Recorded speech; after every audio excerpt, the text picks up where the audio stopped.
ಅಂದರೆ ಉಸಿರು ತುಂಬಿಕೊಳ್ತಾ ಎದೆ ಎಕ್ಸ್ಪ್ಯಾಂಡ್ ಮಾಡಬೇಕು, ಉಸಿರು ಹೊರ ಹಾಕ್ತಾ ಹತ್ತಿರ ತರಬೇಕು. ದಂಡಾಸನಕ್ಕೆ ಬಂದು ಹೊಟ್ಟೆ ಮೇಲೆ ಮಲ್ಕೋಬೇಕು, ಉಸಿರು ಹೊರ ಹಾಕ್ತಾ ಸ್ಪೈನನ್ನು ಲೆಂತನ್ ಮಾಡಬೇಕು.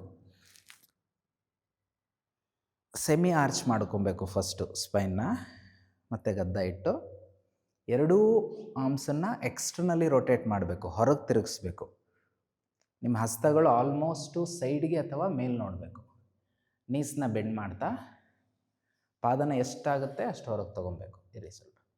ನಿಮ್ಮ ಪಾದ ಪೂರ್ತಿ ಹಿಂದೆ ನೋಡಬಾರ್ದು. ಈ ಥರ ಪಾದ ಈ ಥರ ಹಿಂದೆ ನೋಡಿದ್ರೆ ಗ್ರಿಪ್ ಮಾಡೋಕ್ಕಾಗಲ್ಲ. ಸ್ವಲ್ಪ ಡಯಾಗ್ನಲ್ಲಿ ಇರಬೇಕು, ಇನ್ನರ್ ಎಡ್ಜ್ ಗ್ರಿಪ್ ಮಾಡಬೇಕು. ನಿಮಗೆ ಗ್ರಿಪ್ ಮಾಡೋಕ್ಕಾಗ್ತಾನೇ ಇಲ್ಲ ಅಂದರೆ ನೀವೊಂದು ಸ್ಟ್ರ್ಯಾಪ್ ಯೂಸ್ ಮಾಡಬೇಕು. ಪಾದಕ್ಕೆ ಸ್ಟ್ರ್ಯಾಪ್ ಹಾಕಬೇಕು, ಇನ್ನೊಂದು ಎಂಡನ್ನು ಕೈಲಿ ಹಿಡ್ಕೊಬೇಕು. ಇವ್ರು ಕಂಫರ್ಟಬಲ್ ಇದ್ದಾರೆ. ಎಲ್ಬೋನ ಸ್ವಲ್ಪ ಬೆಂಡ್ ಮಾಡಬೇಕು. ನೀಸ್ನ ಎಷ್ಟಾಗುತ್ತೆ ಅಷ್ಟು ಮೇಲೆತ್ತುತ್ತಾ ಪಾದನ ಶೋಲ್ಡ್ರ್ ಹತ್ರ ತಗೊಂಡು ನಿಧಾನಕ್ಕೆ ಫ್ಲಿಪ್ ಮಾಡಬೇಕು. ಶೋಲ್ಡರ್ ಬ್ಲೇಡ್ ಎಲಿವೇಟ್ ಇರಬೇಕು, ನೀಸು ಮೇಲೆ ಬರಬೇಕು. ಹಿಪ್ ಎಕ್ಸ್ಟೆಂಡ್ ಆಗಿದೆ, ಸ್ಪೈನ್ ಎಕ್ಸ್ಟೆಂಡ್ ಆಗಿದೆ, ಶೋಲ್ಡರ್ ಬ್ಲೇಡ್ಸ್ ಎಲಿವೇಟ್ ಆಗಿದೆ, ಶೋಲ್ಡರ್ ಜಾಯಿಂಟ್ ಫ್ಲೆಕ್ಸ್ ಆಗಿದೆ. ನೀವು ಯಾವಾಗೆಲ್ಲ ನೀಸ್ನ ಮೇಲೆತ್ತಲ್ಲ ಅವಾಗ ಪ್ರೆಷರು ಲೋವರ್ ಬ್ಯಾಕ್ ಮೇಲೆ ಅಥವಾ ಶೋಲ್ಡರ್ ಜಾಯಿಂಟ್ ಮೇಲೆ ಬರೋ ಚಾನ್ಸಸ್ ಇರುತ್ತೆ. ಈ ಸ್ಥಿತಿಲಿ 5ರಿಂದ 8 ಬಾರಿ ಉಸಿರಾಡ್ತಾ ಇದೇ ಸ್ಥಿತಿಲಿ ಇರಬೇಕು.